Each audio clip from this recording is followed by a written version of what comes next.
Next question है, भारत में नियोजित विकास का विरोध किसने किया था? भारत में नियोजित विकास का विरोध किसके द्वारा किया गया? महात्मा गांधी के द्वारा। देखिए यहाँ पर भारत में नियोजित विकास का विरोध महात्मा गांधी ने किया था। गांधी जी विकास के स्वदेशी मॉडल को अपनाना चाहते थे, जबकि नियोजित विकास का मॉडल क्या था? तत्कालीन सोवियत संघ की व्यवस्था पर आधारित था। इसलिए महात्मा गांधी जी के द्वारा इसका विरोध किया गया था। आगे देखिए, महात्मा गांधी को ब्रिटिश शासन के खिलाफ भारतीय राष्ट्रीय आंदोलन का नेता और राष्ट्रपिता माना जाता है। इनका पूरा नाम मोहनदास करमचंद गांधी था। इनका जन्म 2 अक्टूबर 1869 को गुजरात के पोरबंदर नामक स्थान पर हुआ था। इनके पिता का नाम करमचंद गांधी था। मोहनदास की माता का नाम पुतलीबाई था, जो करमचंद गांधी जी की चौथी पत्नी थी। मोहनदास अपने पिता की चौथी पत्नी की अंतिम संतान थे। नेक्स्ट क्वेश्चन है, तानसेन को संरक्षण किसने दिया था? तानसेन को संरक्षण किसने दिया था? भाटा का राजा रामचंद्र सिंह ने इनको संरक्षण दिया था। आगे देखते हैं यहाँ पर तानसेन के बारे में। तानसेन को संरक्षण भाटा का राजा रामचंद्र सिंह ने दिया था। तानसेन का असली नाम रामतनु पांडे था। ये रीवा के राजा रामचंद्र सिंह के दरबारी कवि थे। अकबर ने अपने सेनापति जलाल खां को तानसेन को लाने के लिए रीवा नरेश रामचंद्र सिंह के पास भेजा तथा राजा ने अकबर का आदेश मानते हुए तानसेन को भेज दिया। इस तरह तानसेन 1562 ईस्वी में अकबर के दरबारी कवि बने तथा 27 वर्षों तक दरबार में रहे थे। नेक्स्ट है, किस जीव का रक्त सफेद होता है? आंसर हो जाएगा तिलचट्टा। तिलचट्टा का जो ब्लड होता है वो सफेद होता है। तिलचट्टा में सफेद रक्त होता है क्योंकि तिलचट्टा के रक्त में हीमोग्लोबिन की कमी होती है। हीमोग्लोबिन मुख्य रूप से आयरन से बना होता है और वह मानव रक्त को अपना लाल रंग प्रदान करता है। जैसे मानव में जो ब्लड की कलर होती है वो रेड कलर होती है, तो रेड कलर किसके कारण आती है? हीमोग्लोबिन के कारण आती है। और यही हीमोग्लोबिन तिलचट्टा में कम पाया जाता है, इसलिए उनका जो ब्लड होता है वो वाइट होता है। एक स्तनपायी की तरह तिलचट्टा में रक्त वाहिकाएं नहीं होती है। नेक्स्ट है, आर्थिक सर्वेक्षण कौन प्रकाशित करता है? आर्थिक सर्वेक्षण यहाँ पर वित्त मंत्रालय के द्वारा यहाँ पर प्रकाशित किया जाता है। हर वर्ष आर्थिक सर्वेक्षण आता है जिसको कि वित्त मंत्रालय प्रस्तुत करता है, प्रकाशित करता है। आर्थिक सर्वेक्षण वित्त मंत्रालय प्रकाशित करता है। इस वार्षिक सर्वेक्षण को दोनों ही सदनों में बजट सत्र के दौरान पेश किया जाता है, जिसमें सरकारी परियोजनाओं की विस्तृत जानकारी होती है। यह मुख्य आर्थिक सलाहकार वित्त मंत्रालय के मार्गदर्शन में तैयार किया जाता है। नेक्स्ट है, ऑपरेशन फ्लड सेकंड का संबंध किससे है? ऑपरेशन फ्लड का संबंध है दुग्ध से। यहाँ पर इसकी जो हिस्ट्री दी हुई इसको एक बार पढ़ते हैं। भारत में वर्गीज कुरियन के नेतृत्व में दुग्ध व्यवसाय के विकास के लिए वर्ष 1970 में ऑपरेशन फ्लड नामक अभियान चलाया गया था। अब तक ऑपरेशन फ्लड एक जो है 1970 मार्च से 1981 तक चली थी और ऑपरेशन फ्लड जो सेकंड है वो स्टार्ट हुई 1981 से 1985 तक। ऑपरेशन फ्लड जो थर्ड है वो स्टार्ट हुई फिर 1985 से 1995 तक और ऑपरेशन फ्लड फोर्थ ये स्टार्ट हुई 1995 मार्च से 2000 तक। ये यहाँ पर 4 ऑपरेशन इसकी चली। ऑपरेशन फ्लड एक सफल कार्यक्रम सिद्ध हुआ, जिसके परिणाम स्वरूप दुग्ध उत्पादन में भारत विश्व में प्रथम स्थान प्राप्त कर चुका है।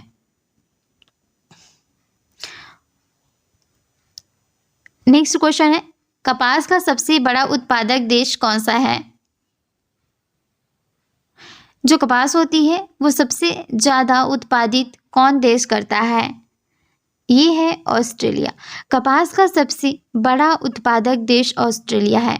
ऑस्ट्रेलिया का हमने जो यूरेनियम है ना, यूरेनियम भंडारण में भी जो अग्रणी है, प्रथम है, वो कौन है? ये है भंडारण में ऑस्ट्रेलिया। और यहाँ पे कपास के उत्पादन की बात करें तो उत्पादन में भी ये ऑस्ट्रेलिया प्रथम है। भारत में अगर देखें तो भारत में देखिए गुजरात, कर्नाटक, आंध्र प्रदेश, मध्य प्रदेश और तमिलनाडु कपास उगाने वाले प्रमुख राज्य हैं। नेक्स्ट क्वेश्चन है, शिक्षा को किस सूची में रखा गया है? जो एजुकेशन है उसको किस सूची में रखा गया है? देखिए संविधान की 7वीं अनुसूची में 3 सूचियां दी हुई है, तो उन सूची का नाम क्या क्या है? एक तो है आपकी संघ सूची है, राज्य सूची है और तीसरी है समवर्ती सूची। तो राज्य सूची जो होती है इसके अंतर्गत ऐसे विषयों को रखा गया है जिनके विषय में जो कानून है वो राज्य सरकार बना सकती है। और संघ सूची में ऐसे विषयों को रखा गया है जिनके संबंध में कानून बनाने का अधिकार किसको है? केंद्र सरकार को है। और समवर्ती सूची में ऐसे विषयों को रखा गया है जिनमें जो है राज्य सरकार भी कानून बना सकती है और केंद्र सरकार भी कानून बना सकती है। तो ये बेसिक डिफरेंस है इनका। तो इसमें पूछा जा रहा है कि जो एजुकेशन है इसको किस सूची में रखा गया है? तो जो एजुकेशन है ये आती है समवर्ती सूची के अंतर्गत। ठीक है, चलिए देखते हैं यहाँ पर शिक्षा को समवर्ती सूची में रखा गया है, लेकिन शुरू में शिक्षा जो है वो प्रांतीय या तो राज्य सूची में आती थी। ठीक है, लेकिन वर्ष 1976 में जब 42वां संविधान संशोधन हुआ तो इस समय शिक्षा को समवर्ती सूची में शामिल कर लिया गया। आपको बता दें कि समवर्ती सूची में उन विषयों को सम्मिलित किया गया है जिस पर राज्य सरकार और केंद्र सरकार दोनों ही कानून का निर्माण कर सकते हैं। ठीक, आगे बढ़ते हैं। नेक्स्ट क्वेश्चन है भीमबेटका शैलाश्रय कहाँ स्थित है? तो ये भीमबेटका जो कि कहाँ स्थित है, ये है मध्य प्रदेश में। भीमबेटका शैलाश्रय मध्य प्रदेश राज्य में स्थित है। भीमबेटका जो है आदि मानव द्वारा बनाए गए शैल चित्रों और शैलाश्रयों के लिए प्रसिद्ध है। नेक्स्ट है 2.5 दिन का झोपड़ा किसने बनवाया था?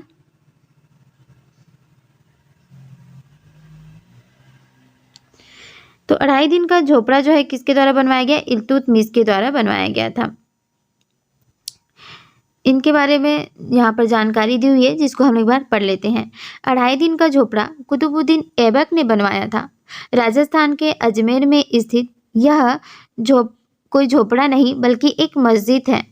यह भारत की सबसे पुरानी मस्जिदों में से एक और अजमेर का सबसे पुराना स्मारक है। 2.5 दिन का झोपड़ा 1192 ईस्वी में अफगान सेनापति मोहम्मद गौरी के आदेश पर कुतुबुद्दीन ऐबक ने एक बहुत बड़ा संस्कृत विद्यालय और मंदिर को तोड़कर मस्जिद में बदल दिया था। इस मस्जिद में 70 स्तंभ हैं। असल में ये स्तंभ उन मंदिरों के हैं जिन्हें ध्वस्त कर दिया गया था, लेकिन स्तंभों को वैसे ही रहने दिया गया था। इन स्तंभों की ऊंचाई करीब 25 फीट और हर स्तंभ पर खूबसूरत नक्काशी की गई है। 90 के दशक में यहाँ कई प्राचीन मूर्तियां ऐसे ही बिखरी पड़ी थीं, जिन्हें बाद में संरक्षित किया गया है। नेक्स्ट है भारतीय अर्थव्यवस्था का मेरुदंड कौन सा है क्षेत्र है? तो भारतीय अर्थव्यवस्था का मेरुदंड कहा जाता है कृषि क्षेत्र को, क्योंकि 70 से 75% आबादी कृषि पर प्रत्यक्ष और अप्रत्यक्ष रूप से निर्भर रहती है। वहीं सेवा क्षेत्र भी अर्थव्यवस्था का मेरुदंड बनता दिख रहा है, लेकिन ग्लोबल मंदी के झटकों को नहीं झेल पाने के कारण यह मेरुदंड नहीं बन पा रहा है। लॉकडाउन के समय में भी कृषि क्षेत्र पर कोई प्रभाव नहीं पड़ा था, इसलिए आज भी कृषि क्षेत्र ही भारतीय अर्थव्यवस्था का मेरुदंड है। सिक्योरिटी पेपर मिल कहाँ स्थित है? सिक्योरिटी पेपर मिल कहाँ स्थित है? ये है होशंगाबाद में। सिक्योरिटी पेपर मिल होशंगाबाद में स्थित है। सिक्योरिटी पेपर मिल में बैंक और करेंसी नोट, कागज तथा गैर न्यायिक स्टाम्प पेपर की छपाई होती है।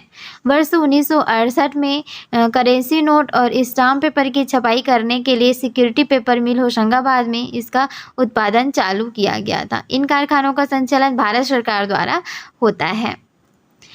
नेक्स्ट है राष्ट्रीय विज्ञान दिवस कब मनाया जाता है?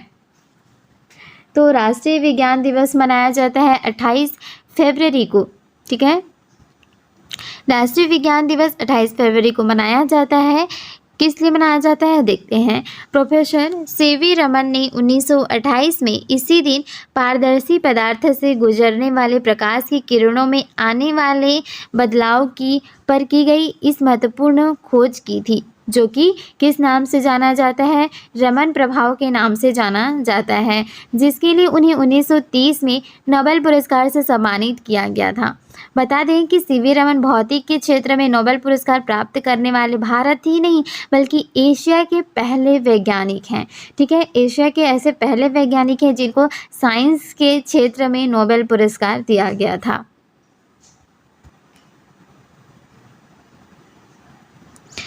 सीवी रमन का जन्म ब्रिटिश भारत में तत्कालीन मद्रास प्रेसिडेंसी तमिलनाडु में 7 नवंबर 1888 को हुआ था। नेक्स्ट क्वेश्चन है, पुस की रात कहानी के लेखक कौन है?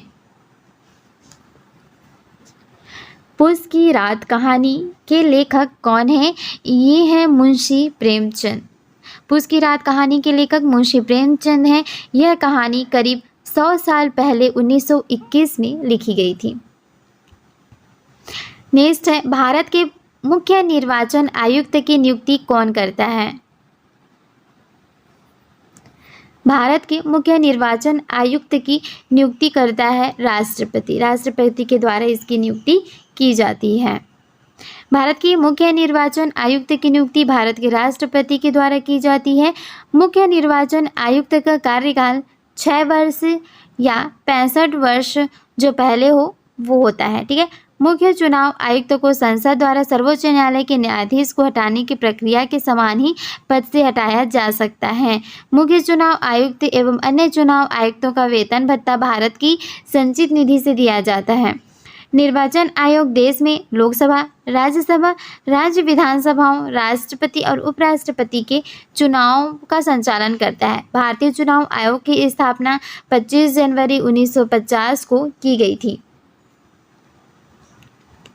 नेक्स्ट है, भारत की सर्वाधिक सीमा किस देश के लगती है?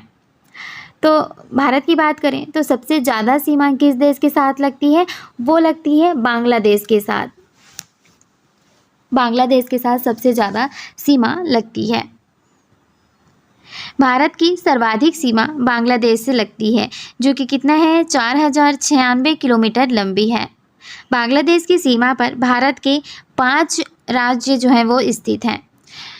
कौन कौन से? पश्चिम बंगाल है, मेघालय, त्रिपुरा, मिजोरम और असम है। ठीक,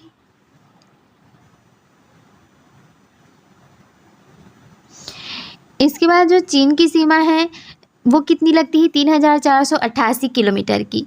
और पाकिस्तान की सीमा लगती है 3323। नेपाल के साथ सीमा लगती है 1751 किलोमीटर की। और म्यांमार के साथ सीमा लगती है 1643 किलोमीटर की। भूटान के साथ लगती है 699 किलोमीटर की। और अफ़गानिस्तान के साथ लगती है 106 किलोमीटर की।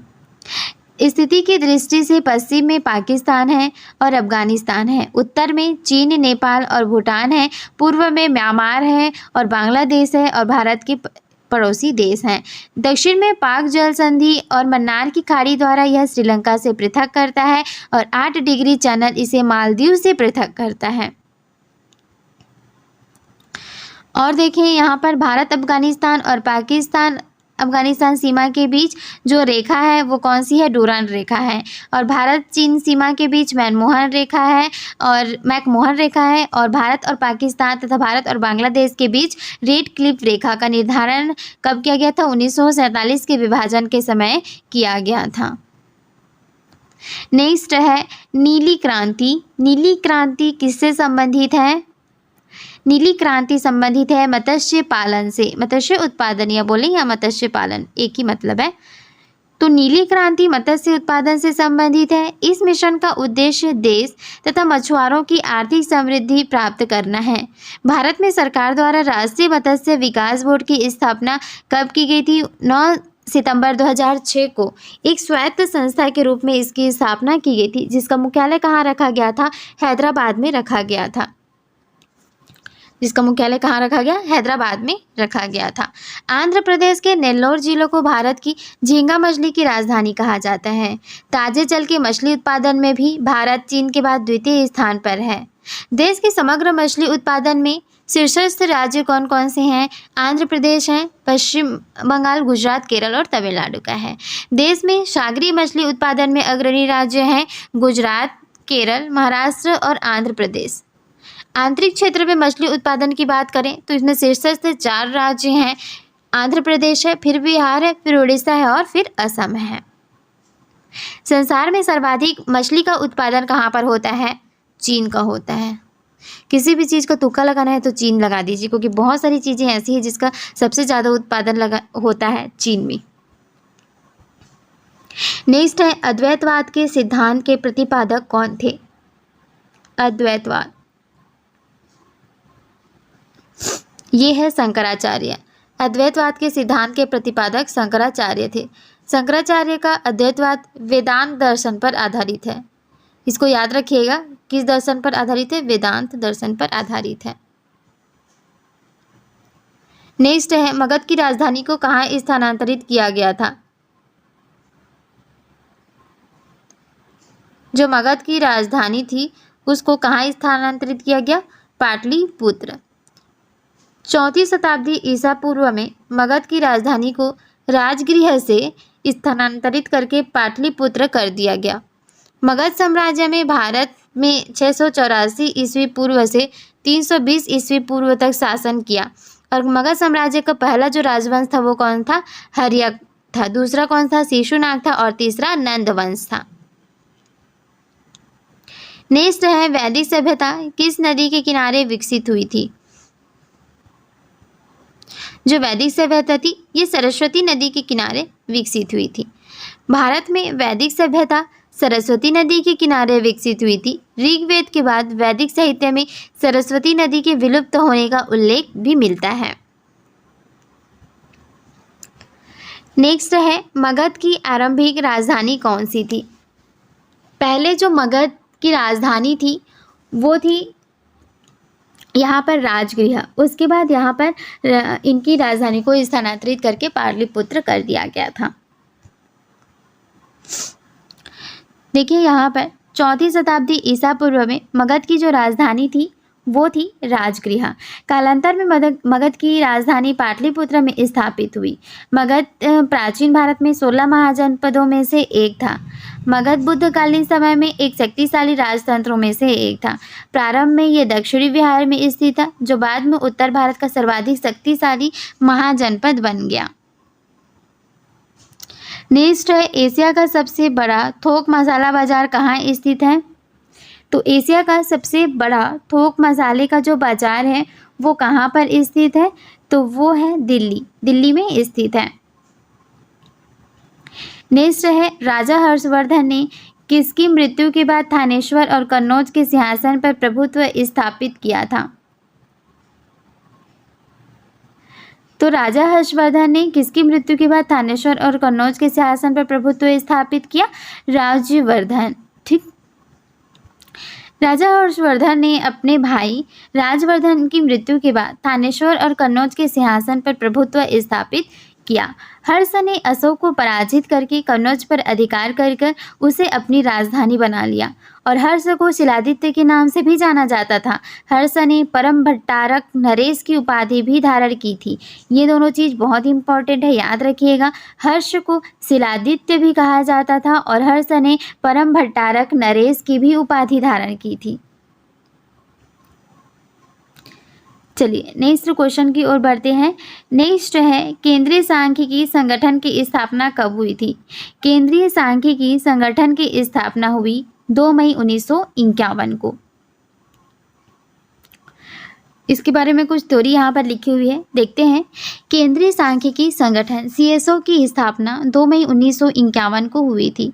यह भारत में सांख्यिकी गतिविधियों के समन्वय एवं सांख्यिकी मानकों के विकास एवं अनुरक्षण हेतु उत्तरदायी केंद्रीय सरकार का एक संगठन है और CSO का जो मुख्यालय है वो कहाँ है? नई दिल्ली में है।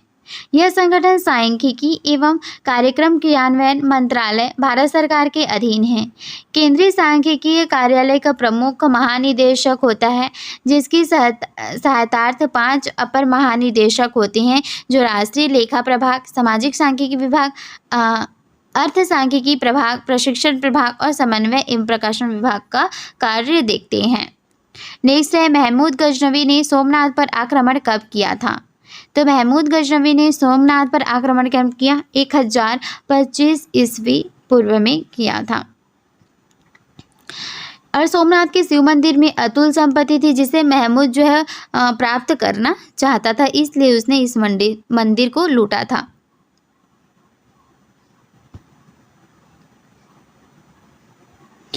पृथ्वी की बहन किस ग्रह को कहा जाता है?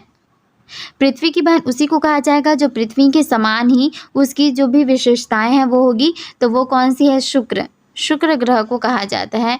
शुक्र सूर्य से निकटतम दूसरा ग्रह है। यह सूर्य की परिक्रमा कितने दिनों में कर पाता है?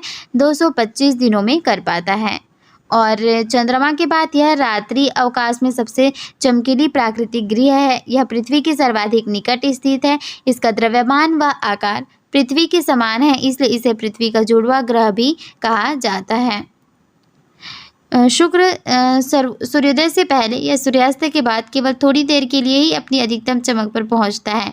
यही कारण है जिसके लिए यह प्राचीन संस्कृतियों के द्वारा सुबह का तारा या शाम का तारा के रूप में संदर्भित किया गया है। नेक्स्ट है, गुप्त काल में चांदी के सिक्के को क्या कहा जाता था? तो गुप्त काल के समय में चांदी के सिक्के को क्या कहा जाता था? रुपया कहा जाता था। और सोने के सिक्के को क्या कहा जाता था? उसको कहा जाता था दिनार। गुप्त काल में चांदी के सिक्के को रुपया या रूपा कहा जाता था, जबकि सोने के सिक्के को कहा जाता था दिनार या सुवर्ण।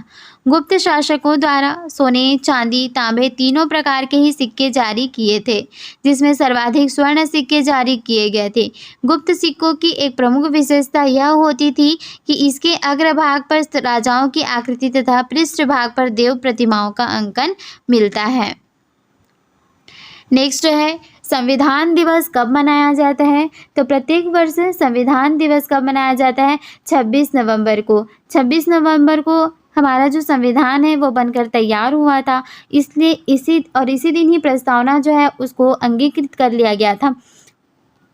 तो इसी दिन को ऐतिहासिक बनाने के लिए यहाँ पर संविधान दिवस मनाया जाता है। देखिए, यहाँ पर संविधान दिवस 26 नवंबर को मनाया जाता है। 26 नवंबर 1949 को भारतीय संविधान सभा द्वारा अपनाया गया और 26 नवंबर 1950 को इसे लोकतांत्रिक सरकार प्रणाली के साथ लागू कर दिया गया था। संविधान सभा के स्थायी अध्यक्ष डॉक्टर राजेंद्र प्रसाद थे और संविधान सभा ने टोटल 2 वर्ष 11 माह और 18 दिन में, यानी कि कुल 114 बैठकों के द्वारा इसको कंप्लीट किया था।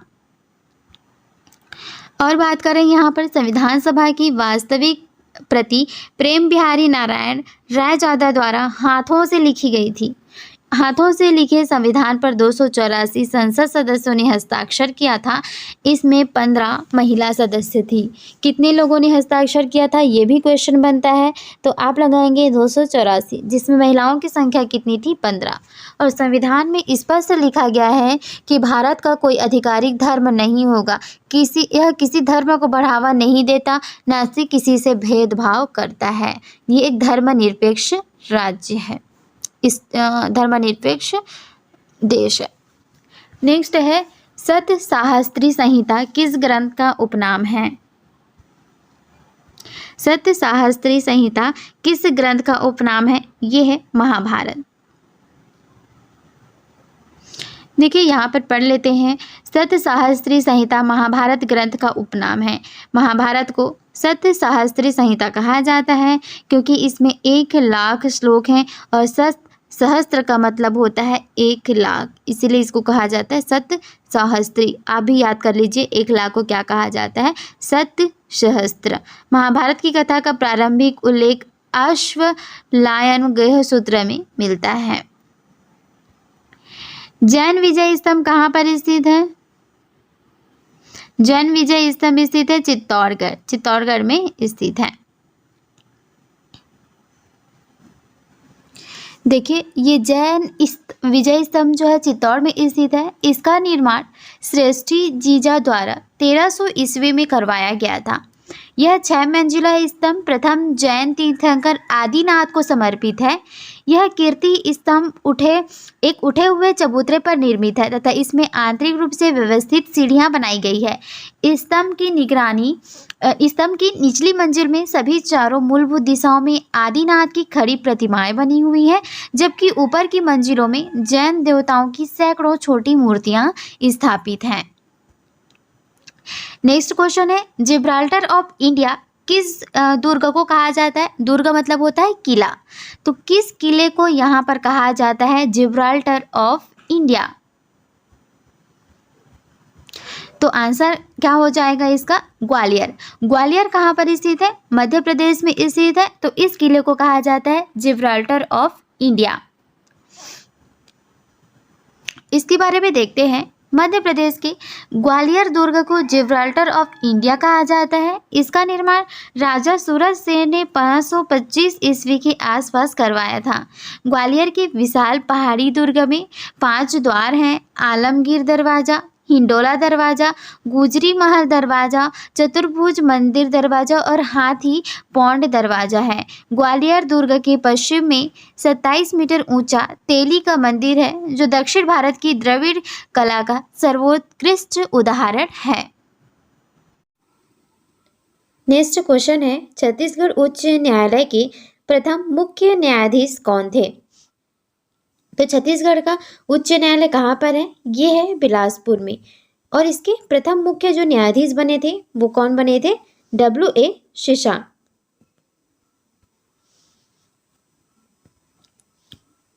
देखिए, छत्तीसगढ़ उच्च न्यायालय के प्रथम मुख्य न्यायाधीश W.A. शशांक थे, जिनका कार्यकाल 5 दिसंबर सन 2000 से 15 जनवरी 2002 तक रहा। उनका जन्म मणिपुर में हुआ था। छत्तीसगढ़ राज्य का उच्च न्यायालय बिलासपुर में स्थित है। नेक्स्ट क्वेश्चन है, शुष्क बर्फ किसे कहते हैं? शुष्क बर्फ किसे कहा जाता है?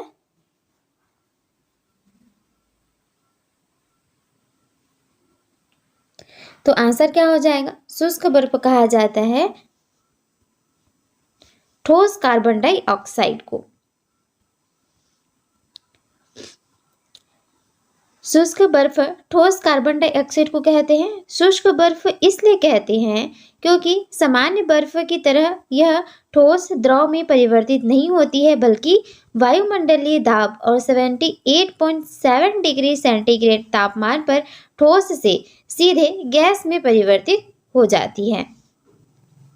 और अगर कोई भी चीज़ ठोस से सीधे गैस में परिवर्तित होती है तो वह कौन सी क्रिया द्वारा होती है? ऊर्ध्वपातन की क्रिया के द्वारा होता है।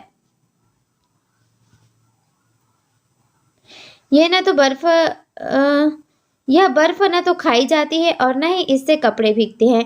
इसका उपयोग खाद्य परीक्षण के लिए प्रशीतक के रूप में किया जाता है, यानी कि खाद्य जो होता है उसको परीक्षण के लिए यानी कि प्रशीतक के रूप में करते हैं इसका उपयोग। नेक्स्ट है, नागरिक संशोधन कानून कब पारित हुआ था? नागरिकता संशोधन जो कानून है वो पारित हुआ था 11 दिसंबर 2019 में। देखते हैं इसकी हिस्ट्री क्या रही। नागरिकता संशोधन कानून 11 दिसंबर 2019 को पारित हुआ था। नागरिकता संशोधन विधेयक को 10 दिसंबर 2019 को लोकसभा ने पारित किया।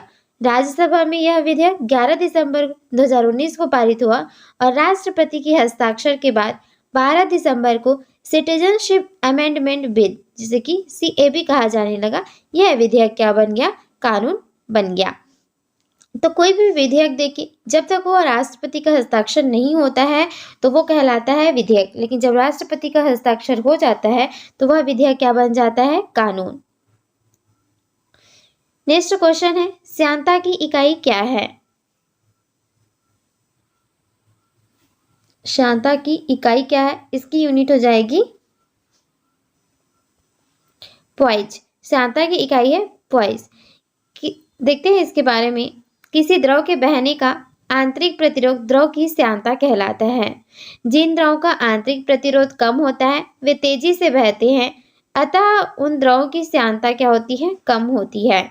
वे द्रव जो धीमी गति से बहते हैं उनका आंतरिक प्रतिरोध अधिक होता है, अतः उनकी श्यानता भी अधिक होती है।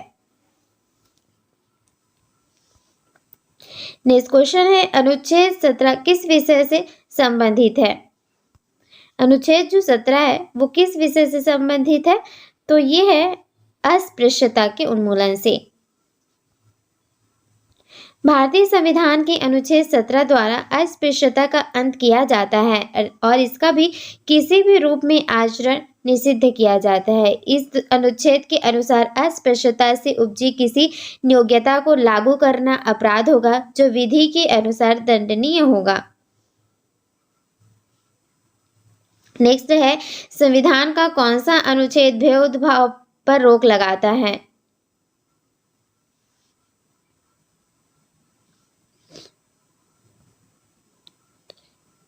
यह है अनुच्छेद 15। अनुच्छेद 15 में क्या लिखा है कि भारतीय संविधान के अनुच्छेद 15 के नियम 1 के अनुसार राज्य किसी भी नागरिक के साथ जाति, धर्म, लिंग, जन्म स्थान और वंश के आधार पर कोई भी भेदभाव नहीं कर सकता है।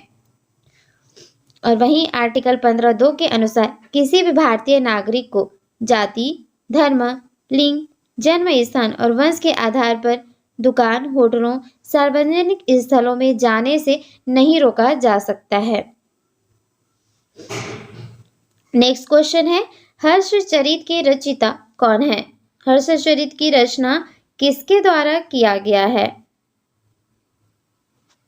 आंसर क्या हो जाएगा? वानभट्ट। वानभट्ट के द्वारा हर्षचरित की रचना की गई है।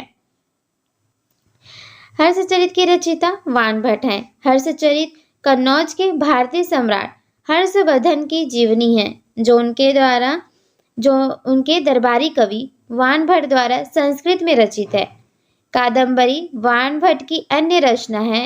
हर्षचरित ऐतिहासिक कथानक से संबंधित संस्कृत भाषा का सर्वाधिक प्राचीन ग्रंथ है। नेक्स्ट है, रॉ की स्थापना कब हुई थी? रॉ की स्थापना कब हुई थी? तो ये हुई थी 1968 में।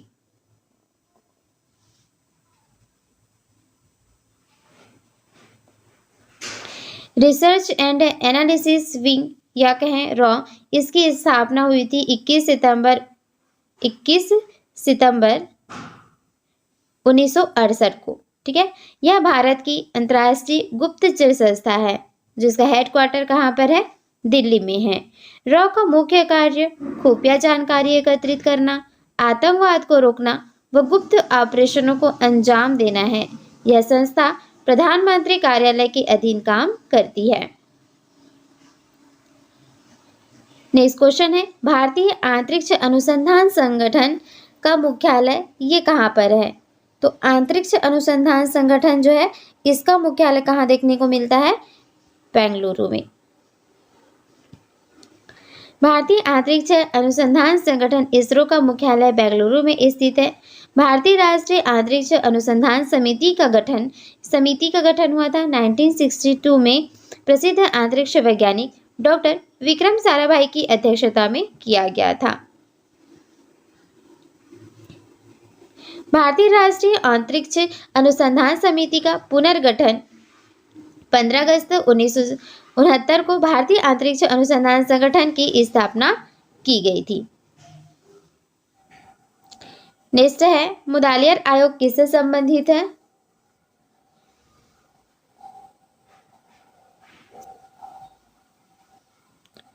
मुदालियर आयोग किससे संबंधित है? यह है माध्यमिक शिक्षा तथा माध्यमिक शिक्षा का उच्च स्तर ऊंचा उठाना, मतलब माध्यमिक शिक्षा से रिलेटेड है। माध्यमिक शिक्षा का स्तर ऊंचा उठाने से रिलेटेड है। मुदालियर आयोग माध्यमिक शिक्षा का स्तर ऊंचा उठाने से संबंधित है। भारत सरकार ने माध्यमिक शिक्षा परिषद के अध्यक्ष डॉक्टर A.L. मुदालियर की अध्यक्षता में वर्ष 1952 में माध्यमिक शिक्षा आयोग का गठन किया। यह आयोग मुदालियर आयोग के नाम से भी जाना जाता है। नेक्स्ट है कोठारी आयोग। कोठारी आयोग का गठन कब हुआ था? कोठारी आयोग का गठन हुआ था 1964 में।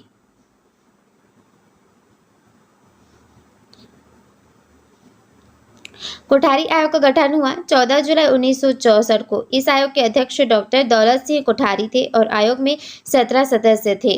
डॉक्टर कोठारी उस समय विश्वविद्यालय अनुदान आयोग के अध्यक्ष थे। नेक्स्ट है भाखड़ा नांगल परियोजना किस नदी पर स्थित है? भाखड़ा नांगल परियोजना ये किस नदी पर है? ये है सतलज नदी पर।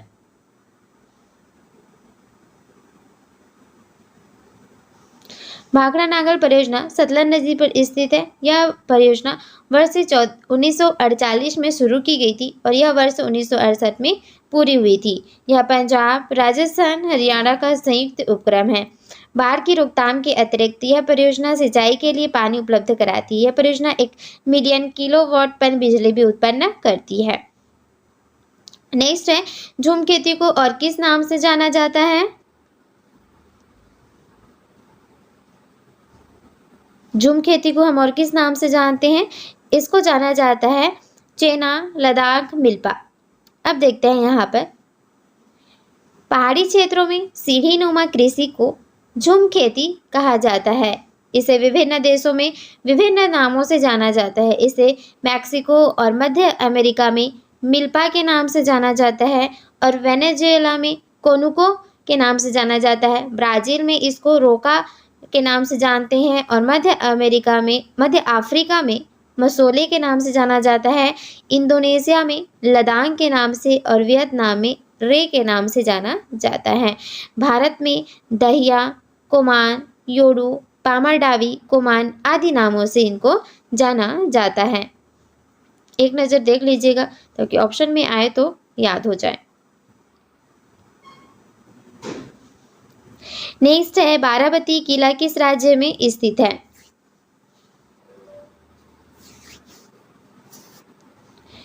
ये है उड़ीसा में। उड़ीसा में बाराबती स्टेडियम भी है तो इसके बारे में देखते हैं।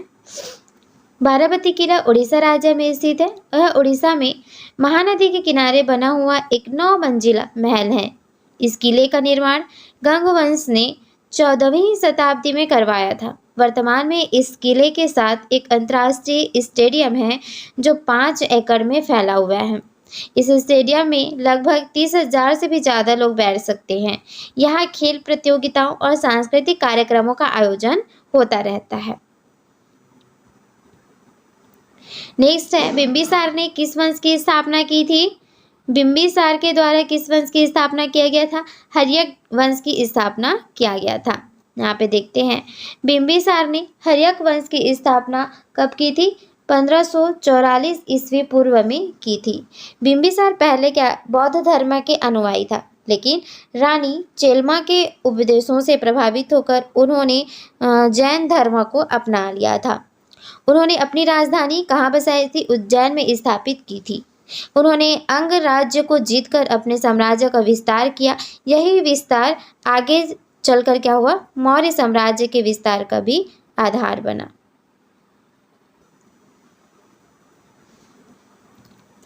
नेक्स्ट क्वेश्चन है भारत की सबसे पहली महिला मुख्यमंत्री कौन थी? वो थी सुचेता कृपलानी। और कहाँ की मुख्यमंत्री बनी थी? यूपी की बनी थी। भारत की सबसे पहली महिला मुख्यमंत्री सुचेता कृपलानी थी। वर्ष 1963 में चंद्रभानु गुप्ता को हटाकर उन्हें मुख्यमंत्री बनाया गया।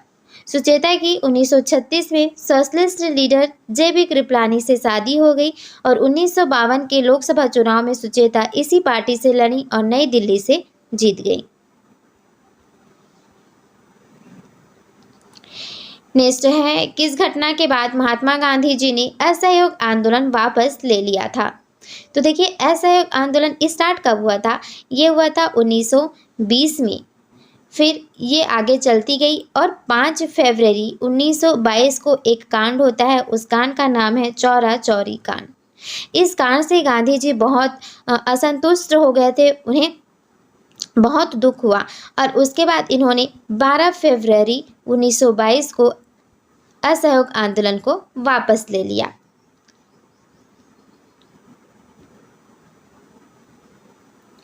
देखिए इसका इतिहास यहाँ पर दिया हुआ है, एक बार पढ़ लेते हैं। चौरा चौरी घटना के बाद महात्मा गांधी जी ने असहयोग आंदोलन वापस ले लिया था। असहयोग आंदोलन का प्रस्ताव कांग्रेस के कलकत्ता अधिवेशन में 4 सितंबर 1920 को पारित हुआ था। गांधी जी का मानना था कि अगर असहयोग के सिद्धांतों का सही से पालन नहीं किया गया तो 1 साल के अंदर कांग्रेस भारत छोड़कर चले जाएंगे। अगर सही से पालन किया गया तो 1 साल के अंदर अंग्रेज जो है भारत छोड़कर चले जाएंगे। महात्मा गांधी के असहयोग आंदोलन के दौरान 4 फरवरी 1922 को यह पता चलने पर चौरा चौरा पुलिस स्टेशन के थानेदार ने मुंड्रा बाजार में कुछ कांग्रेस कार्यकर्ताओं को मार दिया।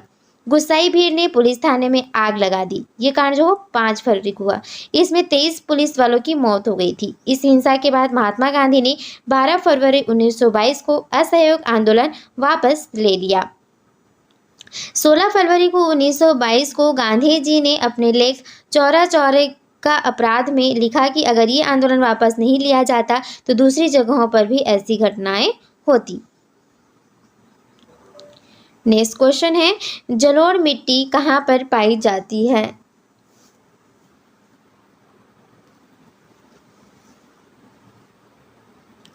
जलोढ़ मिट्टी किस एरिया में पाया जाता है? ये पाया जाता है इंडो गांगेय मैदान में। इंडो गांगेय मैदान में पाया जाता है। भारत का संपूर्ण उत्तरी मैदान, तटीय मैदान जलोढ़ मिट्टी का बना हुआ है। जलोढ़ मिट्टी सबसे व्यापक रूप से इंडो गांगेय मैदान में होती है। यह नदियों द्वारा लाई गई मिट्टी है। इस मिट्टी में पोटास की बहुलता होती है, लेकिन नाइट्रोजन, फास्फोरस और ह्यूमस की मात्रा जो है वो कम होती है। यह भारत की सबसे उपजाऊ मिट्टी है। नेक्स्ट है, सियाचिन ग्लेशियर किस घाटी में स्थित है? सियाचिन का जो ग्लेशियर है ये कहाँ स्थित है? ये है नुब्रा घाटी में। ठीक है, नुब्रा घाटी में स्थित है और ये पूर्वी काराकोरम में स्थित है। इसका क्षेत्रफल लगभग 78 किलोमीटर में है। सियाचिन काराकोरम के 5 बड़े ग्लेशियरों में सबसे बड़ा और विश्व का दूसरा सबसे बड़ा ग्लेशियर है। यह सबसे अधिक ऊंचाई पर स्थित युद्ध स्थल के रूप में जाना जाता है। मुल्यानगिरी शिखर किस पठार पर स्थित है? मुल्यानगिरी शिखर किस पठार पर स्थित है? तो ये है कर्नाटक के पठार। मुल्यानगिरी शिखर कर्नाटक के पठार में स्थित है। यह कर्नाटक की ऊंची चोटी है। इसकी ऊंचाई 1930 मीटर में है।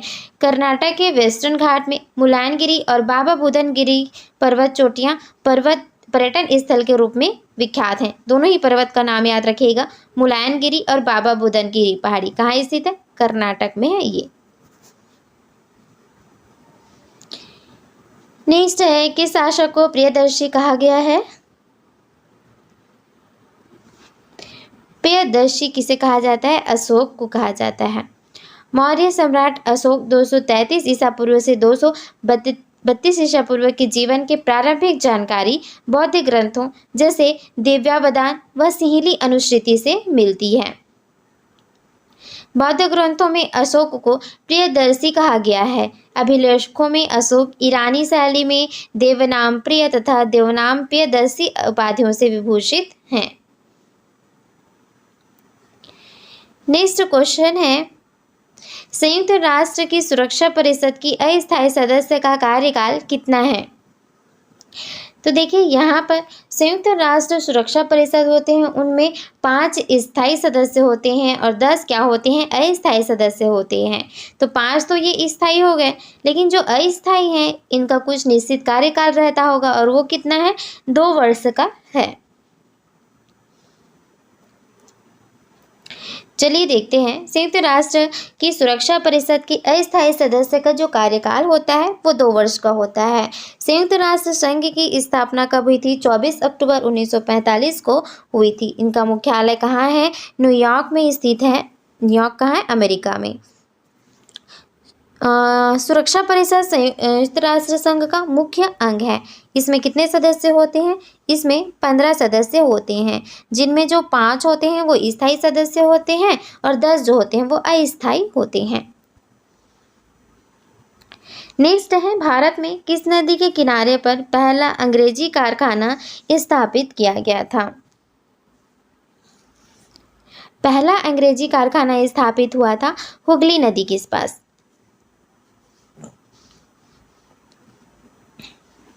1651 ईस्वी में ब्रिजमैन के नेतृत्व में बंगाल के हुगली नदी के किनारे प्रथम अंग्रेज कारखाना की स्थापना हुई थी। हुगली के बाद काशी बाजार, पटना, राजमहल में भी अंग्रेजों ने कारखाने खोले। दक्षिण भारत में अंग्रेजों ने मछलीपट्टनम नामक स्थान पर अपनी पहली व्यापारिक कोठी स्थापित की। नेक्स्ट है, हिमालय का मूल भाग किससे बना हुआ है? तो हिमालय के मूल भाग की बात करें तो ये बनी हुई है ग्रेनाइट से। ठीक है, याद रखिएगा, हिमालय का मूल भाग जो है किससे बना है? ग्रेनाइट से बना है। हिमालय की सबसे उत्तरी श्रेणी को वृहद हिमालय या महान हिमालय के नाम से जाना जाता है, जिसकी ऊंचाई लगभग 6000 मीटर है। यहाँ से कई बड़े बड़े ग्लेशियरों की उत्पत्ति होती है। 1928 में बारदोली सत्याग्रह के मुख्य नेता कौन थे? तो देखिए, बारदोली सत्याग्रह कब हुई थी? ईयर को याद रखिएगा, ज़्यादा रिपीट तो नहीं होता है, लेकिन कभी आ जाए तो ये आपको याद नहीं रहेगा, क्योंकि ये कहीं देखने को ज़्यादा नहीं मिलता है, इसलिए इसको थोड़ा ध्यान में रखिएगा। बारदोली सत्याग्रह के मुख्य नेता कौन थे? ये थे सरदार वल्लभ भाई पटेल, और ईयर याद रखिए 1928 में ये बारदोली सत्याग्रह हुआ था। आगे इसकी हिस्ट्री देखते हैं, क्यों हुआ, किस चीज़ के लिए था। 1928 में बारदोली सत्याग्रह के मुख्य नेता सरदार वल्लभ भाई पटेल थे। बारदोली सत्याग्रह 1928 भारतीय राष्ट्रीय आंदोलन का सबसे संगठित, व्यापक और सफल आंदोलन रहा है। यह आंदोलन सरकार द्वारा बढ़ाए गए 30% कर के विरोध में चलाया गया था। आंदोलन के सफल होने पर वहां की महिलाओं ने वल्लभ भाई पटेल को सरदार की उपाधि प्रदान की। नेक्स्ट क्वेश्चन है, स्वराज पार्टी के मुख्य वास्तुकार कौन थे?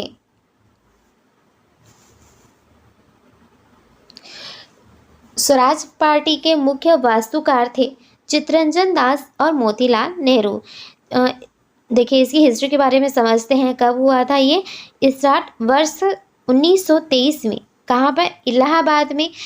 इलाहाबाद के कहाँ? अब तो इसको प्रयागराज कहा जाता है। चित्तरंजन दास और मोतीलाल नेहरू ने कांग्रेस के अंतर्गत स्वराज पार्टी की स्थापना की। नवंबर 1923 के चुनाव में स्वराजियों ने हिस्सा लेकर अच्छा प्रदर्शन किया। केंद्रीय विधानमंडल की 101 निर्वाचित सीटों में से 42 सीट पर इनको जीत हासिल हुई थी। नेक्स्ट है, सेक्रेनई उत्सव कहाँ मनाया जाता है? सेक्रेनई उत्सव ये मनाया जाता है नागालैंड में। सेक्रेनई उत्सव को नागालैंड राज्य के अंगामी नागो समुदाय द्वारा मनाया जाता है। ये महोत्सव पिछले पापों को धोने के लिए एक शुद्धि उत्सव के रूप में मनाया जाता है। इस शुद्धिकरण उत्सव से नकारात्मक ऊर्जा को खत्म किया जाता है। नेक्स्ट है, राष्ट्रीय वनस्पति उद्यान किस शहर में स्थित है? राष्ट्रीय वनस्पति उद्यान, वनस्पति उद्यान कहाँ पर स्थित है? ये है लखनऊ में। राष्ट्रीय वनस्पति उद्यान लखनऊ शहर में स्थित है।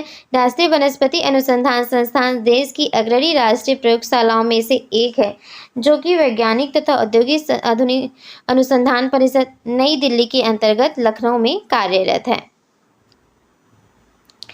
यह संस्थान राष्ट्रीय वनस्पति उद्यान के रूप में राज्य सरकार के अंतर्गत कार्यरत था, जिसे 13 अप्रैल 1953 को वैज्ञानिक तथा औद्योगिक अनुसंधान परिषद ने अधिकृत कर लिया। 25 अक्टूबर 1978 को इसका नाम बदलकर राष्ट्रीय वनस्पति अनुसंधान संस्थान कर दिया गया। नेक्स्ट है, काल बैसाखी कहाँ मनाई जाती है? काल बैसाखी मनाई जाती है पश्चिम बंगाल और उड़ीसा, दोनों जगह पे। काल बैसाखी उड़ीसा और पश्चिम बंगाल में मनाई जाती है। इसे असम में बोरदोई सिला कहते हैं। काल वैसाखी के दौरान चलने वाली हवाएं उग्र रूप धारण कर लेती है और विनाश का कारण बनती है। इसकी वजह से बवंडर जन्म लेता है, जिसे आंधी तूफान आती है। ऐसी घटनाएं तब तक होती है जब हवा में नमी बढ़ जाती है और तापमान भी बढ़ रहा होता है। इसे कन्वेक्टिव बादल कहते हैं। नेक्स्ट क्वेश्चन है, कोल इंडिया लिमिटेड की स्थापना कब हुई थी? कोल इंडिया लिमिटेड की स्थापना हुई थी 1975 में। कोल इंडिया लिमिटेड की स्थापना नवंबर 1975 में हुई थी। इस महारत्न कंपनी का मुख्यालय कोलकाता में है। राज्य के स्वामित्व वाली कोयला खनन निगम कोल इंडिया लिमिटेड नवंबर 1975 में अस्तित्व में आया था। यह उद्यमों का परिचालन, विस्तार एवं वैश्विक दिग्गज के रूप में उभरने हेतु भारत सरकार द्वारा राज्य के स्वामित्व वाले चुनिंदा उद्यमों को प्रदत्त विशेष अधिकार है। देश के 300 से अधिक केंद्रीय सार्वजनिक उद्यमों में से इस चुनिंदा क्लब में केवल 10 सदस्य हैं। नेक्स्ट है, 1939 में फॉरवर्ड ब्लॉक पार्टी का गठन कहाँ पर किया गया था? फॉरवर्ड ब्लॉक पार्टी की स्थापना किसके द्वारा किया गया था? सुभाष चंद्र बोस जी के द्वारा किया गया था। कहाँ पर किया गया? पश्चिम बंगाल में। 1939 में फॉरवर्ड ब्लॉक पार्टी का गठन पश्चिम बंगाल में किया गया था। कांग्रेस के अध्यक्ष पद से इस्तीफा देने के बाद इसकी स्थापना 22 जून 1939 को महान स्वतंत्रता सेनानी सुभाष चंद्र बोस द्वारा किया गया। इन्होंने कांग्रेस के अध्यक्ष पद से इस्तीफा क्यों दिया? क्योंकि यहाँ पर अध्यक्ष पद के लिए चुनाव हुआ। किसके बीच? सुभाष चंद्र बोस और पट्टाभी सीतारमैया के बीच। इसमें जीत किसकी हुई? सुभाष चंद्र बोस की हुई और पट्टाभी सीतारमैया की हार हुई। लेकिन वो कैंडिडेट किनके थे? महात्मा गांधी के कैंडिडेट थे, जिसके कारण महात्मा गांधी जो है वो नाराज हो गए थे। तो इन्होंने, सुभाष चंद्र बोस ने क्या किया? अध्यक्ष पद से इस्तीफा दे दिया और अपना अलग हो गए कांग्रेस से और अलग पार्टी की स्थापना की। किसकी? फॉरवर्ड ब्लॉक पार्टी की स्थापना की।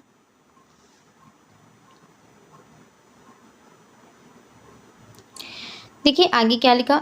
नेताजी ने कांग्रेस को जनता की स्वतंत्र होने की इच्छा, लोकतंत्र और क्रांति का प्रतीक बनाने के लिए पार्टी के भीतर ही फॉरवर्ड ब्लॉक का गठन किया। हालांकि इसने कांग्रेस को 2 हिस्सों में बांटने का काम किया।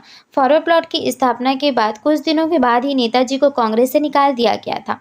आज़ादी के बाद इसे अलग राजनीतिक दल के रूप में पुनर्स्थापित किया गया।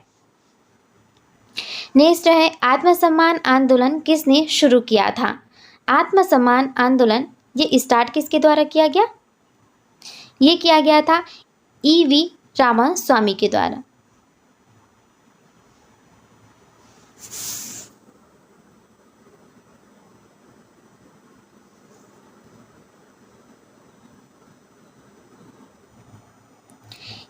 आत्मसम्मान आंदोलन E.V. रामास्वामी ने दिसंबर 1925 में शुरू किया था, मगर औपचारिक रूप से इसका आरंभ 1926 के शुरुआती महीनों में हुआ था। इसकी शुरुआत E.V. रामास्वामी ने की थी, जो पेरियार के नाम से विख्यात थे। E.V. रामास्वामी किस नाम से विख्यात थे उसको भी याद रखिएगा, पेरियार के नाम से विख्यात थे। कुछ विद्वानों के अनुसार इस आंदोलन का जन्म कुदी अरासू की प्रकाशन तिथि से माना जाना चाहिए। पेरियार के अलावा Thiruvi Kalyana Sundaram, doctor Naidu, R.K. Shanmugam Chettiar, J.S. Kannappar, इन थंडापन्नी पिल्लई आदि इनके प्रमुख नेता थे। और जो इस संगठन था उसके प्रमुख कर्ता धर्ता जो रहे थे वो पेरियार ही थे, यानी कि E.V. रंगास्वामी। नेक्स्ट है, किस पंचायती राज संबंधी समिति ने द्विस्तरीय ढांचे की सिफारिश की थी? तो अभी जो हमारा पंचायती राज चलता है वो त्रिस्तरीय पर चलता था, लेकिन द्विस्तरीय भी एक समिति ने यहाँ पर सिफारिश की थी। तो वो समिति कौन थी? वो थी अशोक मेहता समिति। अशोक मेहता समिति ने द्विस्तरीय ढांचे को यहाँ पर सिफारिश किया था। देखते हैं क्या क्या यहाँ पर मिलेगा जानकारी। पंचायती राज को अधिक प्रभावशील बनाने के लिए जनता सरकार ने 1977 में अशोक मेहता समिति का गठन किया था। इस समिति ने 1978 में सरकार को अपना प्रतिवेदन प्रस्तुत किया। पंचायत राज संस्थाओं में 3 स्तर के संगठन के स्थान पर 2 स्तर के संगठन की सिफारिश की, अर्थात जिला स्तर और जिला परिषद। निम्न स्तर पर मंडल पंचायत, जिसे कई गांवों को मिलाकर बनाया जाना चाहिए। नेक्स्ट क्वेश्चन है, मिशन इंद्रधनुष का उद्देश्य क्या है?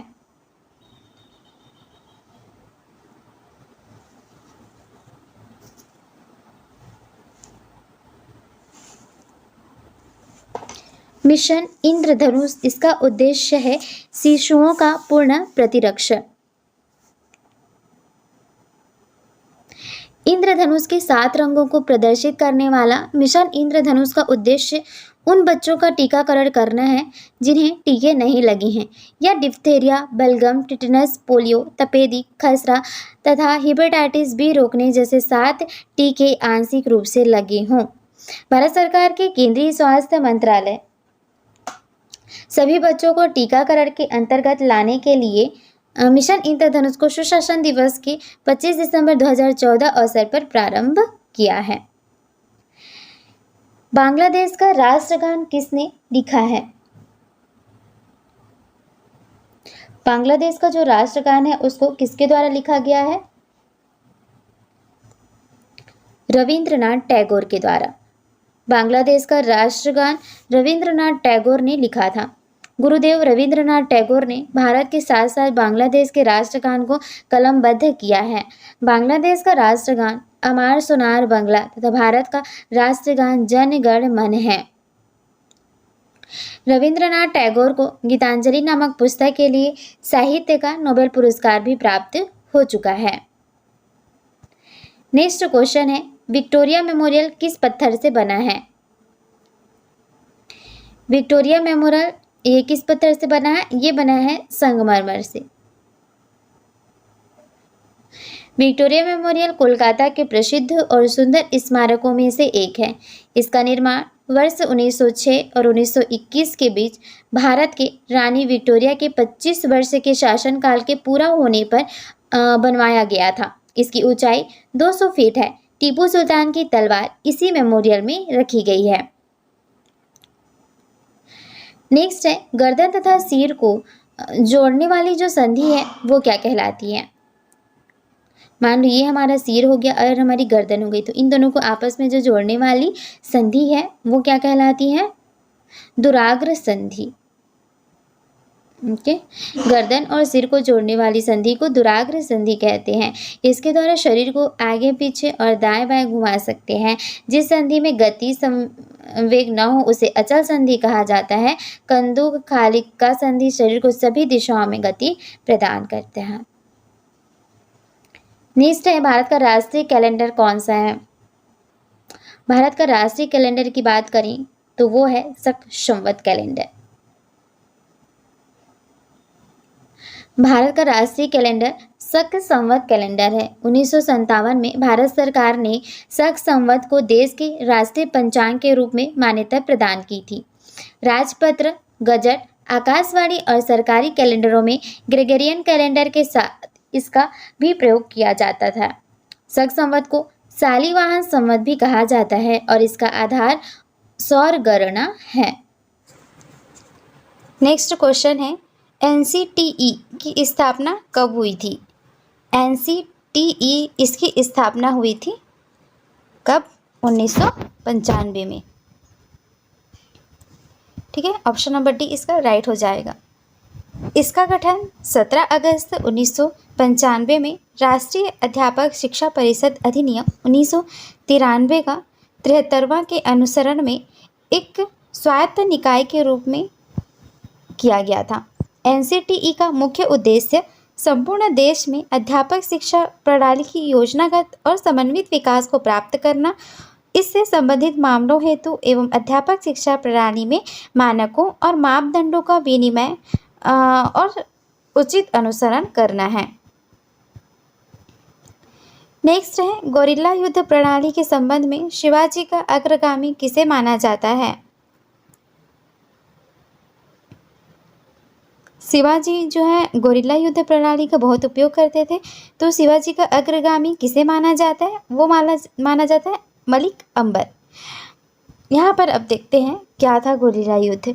गोरिल्ला युद्ध प्रणाली के संबंध में शिवाजी का अग्रगामी मलिक अंबर को माना जाता है। मलिक अंबर 1548 में इथियोपिया में जन्मा था।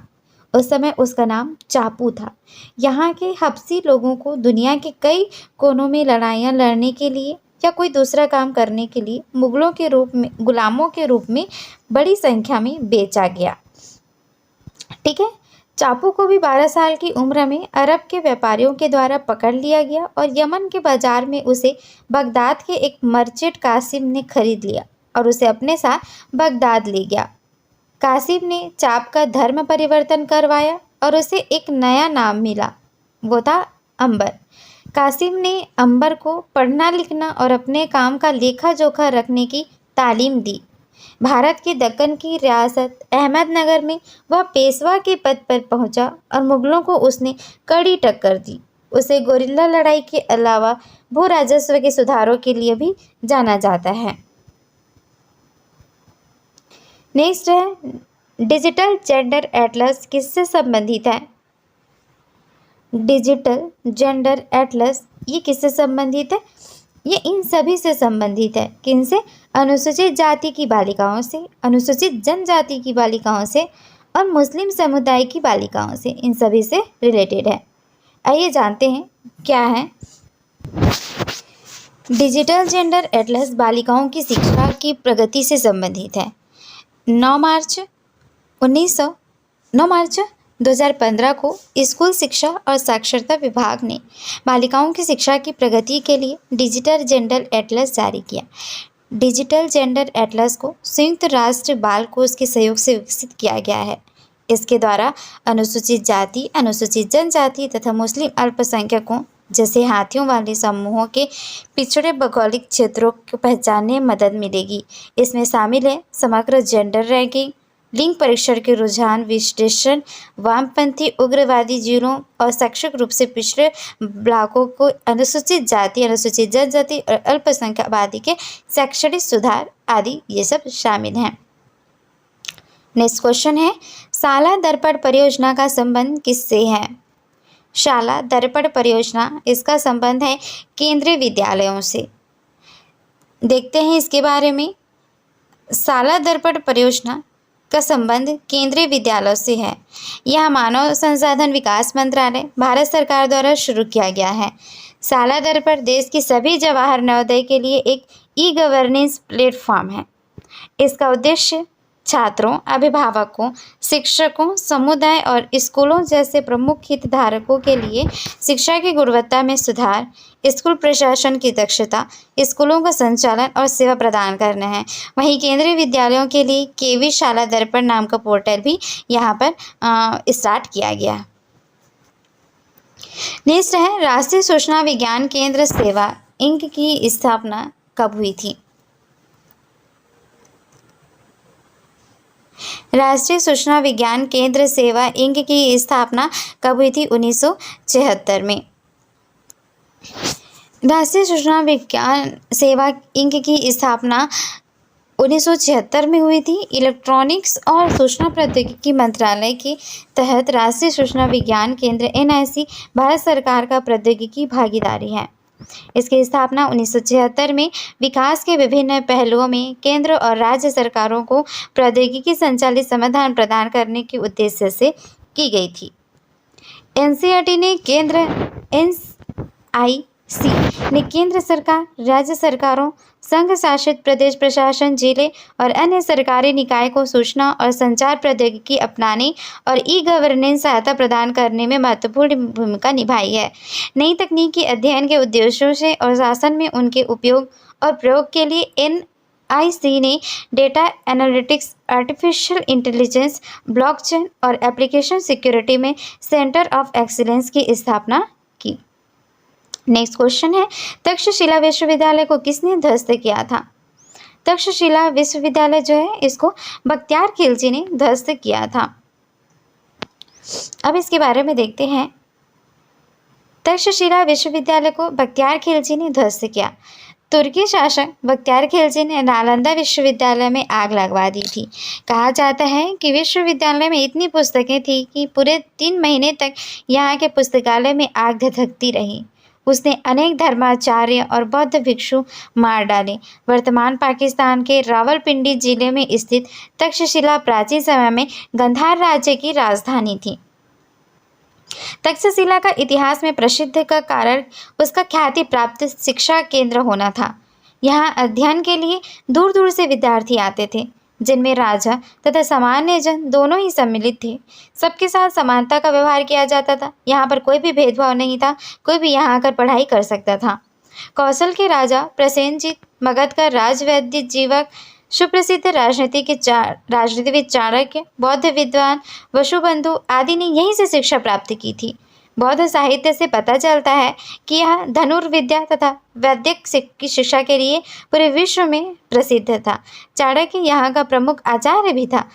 चंद्रगुप्त मौर्य ने अपनी सैनिक शिक्षा यहीं से ग्रहण की थी। नेक्स्ट क्वेश्चन है, माइटोकॉन्ड्रिया के कौन से भाग में एटीपी संश्लेषण की क्रिया होती है? तो यहाँ पर माइटोकॉन्ड्रिया के कौन से भाग में एटीपी का संश्लेषण होता है? वो होता है आंतरिक झिल्ली में। ठीक है, माइटोकॉन्ड्रिया के आंतरिक झिल्ली भाग में एटीपी संश्लेषण की क्रिया होती है। एटीपी का निर्माण माइटोकॉन्ड्रिया की आंतरिक झिल्ली में इलेक्ट्रॉनों के स्थानांतरण के माध्यम से होता है। माइटोकॉन्ड्रिया की खोज अल्टमैन ने 1886 ईस्वी में की थी। इनके एंजाइम द्वारा कोशिकीय शोषण होता है, जिससे ऊर्जा पैदा होती है, अतः ये कोशिका के ऊर्जा गृह भी कहे जाते हैं। यहाँ पर अणुओं की ऊर्जा प्रयोग में आने वाली ऊर्जा में बदली जाती है और एटीपी एडेनोसाइन ट्राइफॉस्फेट अणुओं में संग्रहित कर दी जाती है। यह एटीपी शरीर की ऊर्जा का मुख्य स्रोत होता है। नेक्स्ट क्वेश्चन है, बहिर्मंडल में गैसों का संयोजन क्या है? जो एक्सोस्फीयर है, बहिर्मंडल है ना, उसमें गैसों का संयोजन क्या है? वहाँ होता है हीलियम और हाइड्रोजन। यहाँ पर देखते हैं कुछ एक्स्ट्रा फैक्ट हमें मिलेगा। बहिर्मंडल में गैसों का संयोजन हीलियम और हाइड्रोजन है। वायुमंडल की संरचना नीचे से ऊपर की ओर क्रमशः क्या है? सबसे निचली जो होती है वो क्षोभ मंडल है। क्षोभ मंडल के बाद आती है समताप मंडल, समताप मंडल के बाद आती है मध्य मंडल और मध्य मंडल के बाद आती है आयन मंडल और आयन मंडल से सबसे ऊपर में आती है बहिर्मंडल। इनसे मिलकर बना हुआ होता है हमारा वायुमंडल। वायुमंडल का सबसे ऊपरी स्तर को बहिर्मंडल कहते हैं। यह सबसे ऊंचा यह संस्तर है तथा इसके बारे में बहुत कम ही जानकारी उपलब्ध है। इस संस्तर पर मौजूद सभी घटक विरल हैं, जिसमें मुख्यतः हाइड्रोजन और हीलियम होते हैं, जो धीरे धीरे बाहरी अंतरिक्ष में मिल जाते हैं। नेक्स्ट क्वेश्चन है, भारत का प्रथम कृषि विश्वविद्यालय कहाँ है? तो भारत का पहला कृषि विश्वविद्यालय ये कहाँ? पंतनगर में है। ठीक है, कहाँ पर है? पंतनगर में है। पंतनगर कहाँ? उत्तराखंड में है। गोविंद वल्लभ पंत कृषि एवं प्रौद्योगिकी विश्वविद्यालय भारत का प्रथम कृषि विश्वविद्यालय है, जो कि कहाँ स्थित है? उत्तराखंड में स्थित है। इसकी स्थापना जॉइंट इंडो अमेरिकन टीम के सलाह पर 1960 में की गई थी। यह विश्वविद्यालय भारत में हरित क्रांति का अग्रदूत माना जाता है। नेक्स्ट है, वैदिक आर्यों का प्रमुख भोजन क्या था? जो वैदिक आर्य थे, इनका जो प्रमुख भोजन था वो था दूध, और दूध से जो भी चीज़ें बनती थी वो सभी। ठीक है, तो ऑप्शन नंबर बी होगा, दूध और इसके उत्पाद। वैदिक आर्यों के भोजन में दूध, घी, दही आदि का प्रमुख महत्व था। ऋग्वेद में दूध में यौ, जो कि जौ कहते थे, डालकर खीर पकोदन तथा दही में बनने वाले पनीर का उल्लेख मिलता है। जौ के सत्तू को दही में डालकर करम्भ नामक भोज्य पदार्थ तैयार किया जाता था। ऋग्वेद में चावल और नमक का उल्लेख नहीं है। ठीक है, इसको बेसिक रूप से याद रखिएगा, चावल और नमक का उल्लेख ऋग्वेद में नहीं मिलता है। नेक्स्ट क्वेश्चन है, भारत में प्रथम सैन्य शासन किसने शुरू किया था? जो सैनिकों वाली जो शासन होती उसको स्टार्ट किया था किसने? यवनों ने। अलेक्जेंडर ने भारत में सैन्य शासन प्रथम बार प्रारंभ किया था। नेक्स्ट है, वैदिक काल में आख्यानी किसकी देवी थी? तो वैदिक काल के समय में आख्यानी जो थी वो वन की देवी को कहा जाता था, आख्यानी। नेक्स्ट है, व्यवहार समता और दंड समता नामक दो कानून किसने चलाए थे? व्यवहार समता और दंड क्षमता नाम के व्यवहार क्षमता और दंड समता नाम की जो दो कानून थी, इसको चलाया गया था अशोक के द्वारा में। नेक्स्ट क्वेश्चन है, कदम्ब वंश की स्थापना किसने की थी? कदम्ब वंश की स्थापना किया गया था मयूर शर्मा के द्वारा। कदम वंश एक ब्राह्मण राजवंश था जिसकी स्थापना 4वीं सदी में मयूर शर्मा नामक राजा ने की थी। कच्छ नामक सिक्के जो बहुत कम मात्रा में प्राप्त हुए हैं, किस वंश के माने जाते हैं? कच्छ नाम के जो सिक्के हैं वो प्राप्त हुए गुप्त वंश के। नेक्स्ट है, प्रवरसेन प्रथम ने सभी शब्द त्याग किए थे, वो किस वंश का था? तो प्रवरसेन जो है वो वाकाटक वंश का था। नेक्स्ट है, अशोक के काल में कौन सी बौद्ध संगीति हुई थी? अशोक के काल में देखिए तृतीय बौद्ध संगीति हुई थी। सबसे पहले बौद्ध संगीति की बात करें तो वो किसके काल में हुई थी? अजातशत्रु के काल में। उसके बाद सेकंड वाली कालासो, थर्ड वाली असो और लास्ट वाली कनिष्क। तो ये ऑर्डर याद रखिएगा। किस बौद्ध संगीति में बौद्ध धर्म में दो पंथ स्थविरवाद और महासंघ कास में बढ़ गया था? तो किस बौद्ध संगीति में जो बौद्ध धर्म था वो दो पंथ स्थविरवाद और महासंघिकास में बटा? तो वो था द्वितीय बौद्ध संगीति में। ठीक। नेक्स्ट क्वेश्चन है, गंगाई कुंड चोलपुरम की स्थापना किसने की थी? गंगाई कुंड चोलपुरम की स्थापना राजेंद्र चोल प्रथम के द्वारा किया गया था। नेक्स्ट है, हेमिस त्योहार कहाँ मनाया जाता है? हेमिस त्योहार कहाँ मनाते हैं? ये मनाया जाता है लद्दाख में। ठीक है। हेमिस त्योहार पद्म संभव जिन्हें बुद्ध का अवतार माना जाता है, इन्हीं के लिए समर्पित ये त्यौहार है जो कि लद्दाख में मनाया जाता है। नेक्स्ट है, कौन सा कथन सत्य नहीं है?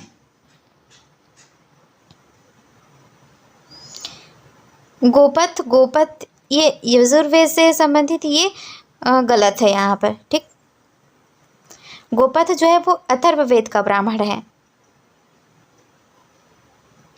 निम्नलिखित में से कौन सा मिलान सही नहीं है महाजनपद और उनकी राजधानी के मुताबिक?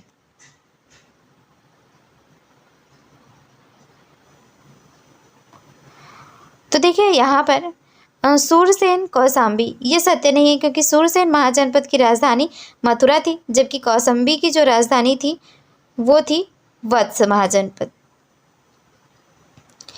नेक्स्ट है, सिंधु घाटी सभ्यता में मेहरगढ़ क्यों प्रसिद्ध है?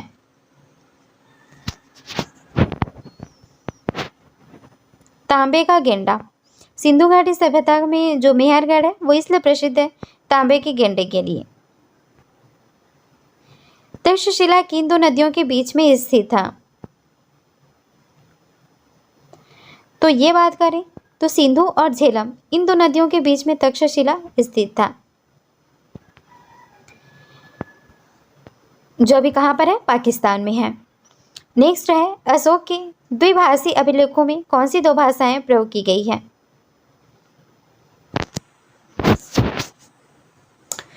तो अशोक के जो द्विभाषी अभिलेख हैं उनमें कौन सी दो भाषाएं उपयोग में हुई? अरमाइक, ब्राह्मी, अमराइक और ग्रीक। ब्राह्मी, अरमाइक और ग्रीक। अशोक के प्राकृत शिलालेखों के लिए ब्राह्मी और खरुष्ट लिपि तथा अन्य भाषा के शिलालेखों के लिए ग्रीक और अरमाइक लिपि का प्रयोग किया गया है। विपाशा किस नदी को कहा जाता था? तो जो व्यास नदी है ना, इसको पहले विपाशा के नाम से जाना जाता था। नेक्स्ट है, शंकराचार्य किस मत से थे? तो ये शंकराचार्य जो थे अद्वैत दर्शन से रिलेटेड थे। अद्वैत वेदांत के सबसे प्रतिभाशाली अंगों में से एक है। इसका प्रतिपादन ब्रह्म सूत्र में वादरायण ने किया था। इसका मूल मंत्र अहम ब्रह्मास्मि है। शंकराचार्य इसी से संबंधित थे। नेक्स्ट है, शतरंज के समान खेल के साक्ष्य सिंधु घाटी सभ्यता के किस स्थान से मिले हैं? तो शतरंज के समान जैसे ही एक खेल है जो कि सिंधु घाटी सभ्यता से मिले हुए हैं, तो वो किस स्थान से मिला है? वो मिला है लोथल से। लोथल कहाँ है? ये एक बंदरगाह है, कहाँ का? गुजरात का। और यहीं से शतरंज जैसे ही एक कोई खेल प्राप्त हुआ है।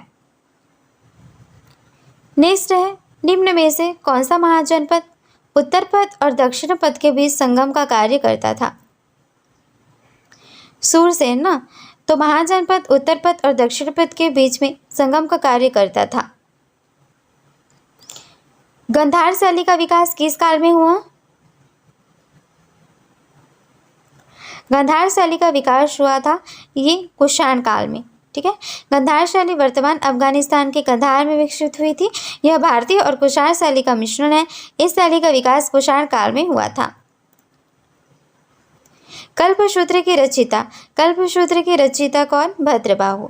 ठीक है, कल्पसूत्र एक जैन ग्रंथ है जिसमें जैन तीर्थंकरों को जीवन कृतियाँ हैं, जिनमें सबसे मुख्यतः पार्श्वनाथ और महावीर की हैं, जिनमें महावीर का निर्माण भी शामिल है। इस ग्रंथ के लेखक भद्रबाहु हैं। नेक्स्ट क्वेश्चन है, कर्मकांडीय नीतिसार की रचना किस काल में हुई? कर्मकांडीय नीतिसार की रचना ये हुई थी गुप्त वंश से।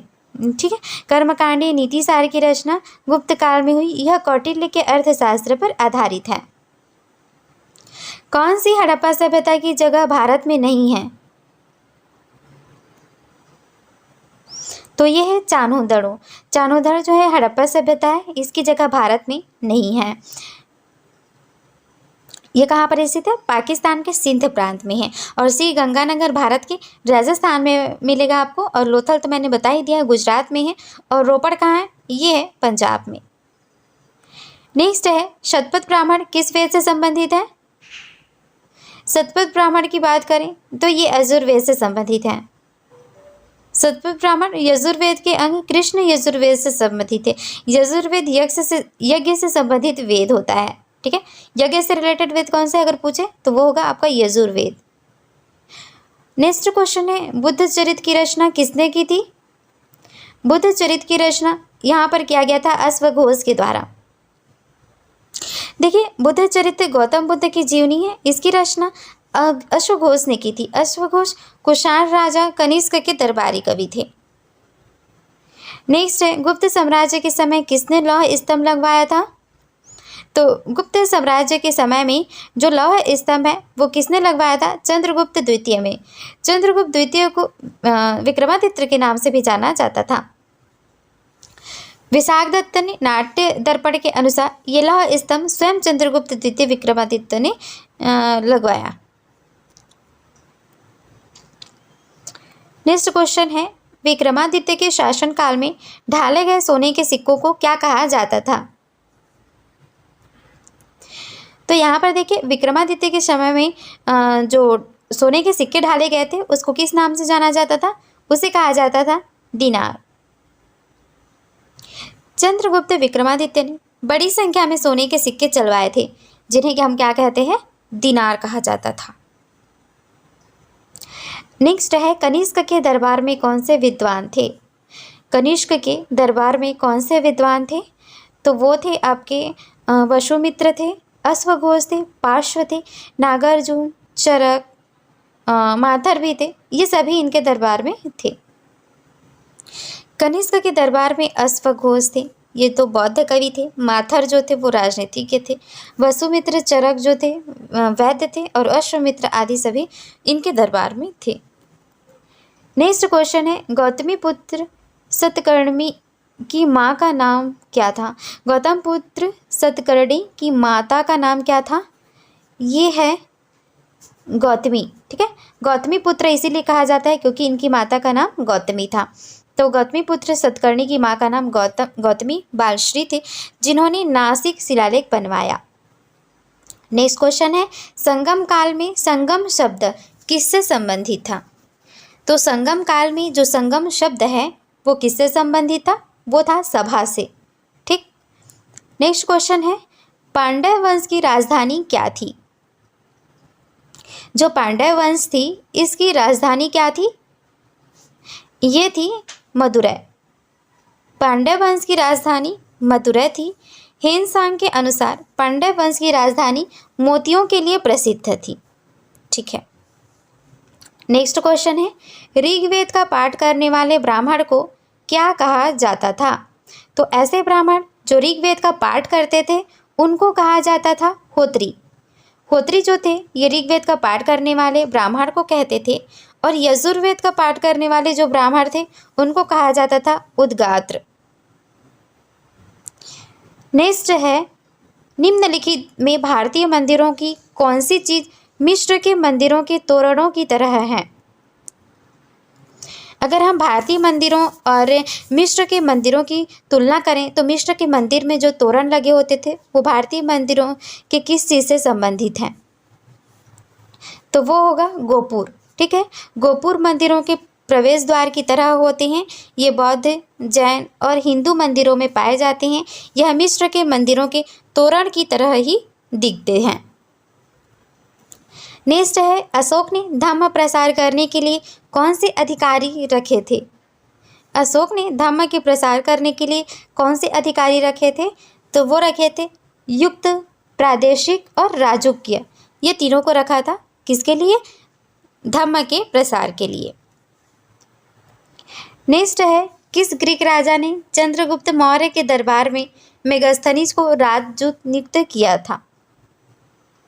तो ऐसा कौन सा ग्रीक राजा है जिसने चंद्रगुप्त मौर्य के दरबार में मेगास्थनीज को राजदूत नियुक्त किया? तो ये है सेल्यूकस निकेटर। यहाँ पर देखिए, चंद्रगुप्त मौर्य ने युद्ध में सेल्यूकस निकेटर को हराया। इसके बाद सेल्यूकस ने चंद्रगुप्त के दरबार में मेगास्थनीज को राजदूत नियुक्त किया। मेगास्थनीज ने इंडिका नामक पुस्तक की रचना भी की। नेक्स्ट है, अशोक के किस शिलालेखों में उन जानवरों और पक्षियों की सूची दी गई है जिनका संरक्षण करना था? तो अशोक के टोटल 13 यहाँ पर शिलालेख है। इन शिलालेखों में देखिए, जो 5वां शिलालेख है ना, उसमें क्या है कि उन जानवरों और पक्षियों की सूची दी गई है जिनका उनको संरक्षण करना था। यह अशोक द्वारा 25 कैदियों के छोड़े जाने का भी वर्णन है। नेक्स्ट है, भीमबेटका में कितनी गुफाएं हैं? भीमबेटका की गुफा कहाँ पर है? ये है आपके एमपी में है, ठीक, मध्य प्रदेश में। और इसमें टोटल 243 गुफाएं हैं। भीमबेटका में 243 गुफाएं हैं। नेक्स्ट है, अशोक के बोधगया और बौद्ध वृक्ष यात्रा का उल्लेख किस शिलालेख में है? तो अशोक ने जो बोधगया की यात्रा की थी वो इनके 8वें शिलालेख में है। ठीक। नेक्स्ट है, हर्षवर्धन को किस राजा ने हराया था? तो हर्षवर्धन देखिए बहुत ही पराक्रमी शासक था, लेकिन इसको पुलकेशिन द्वितीय ने हराया था।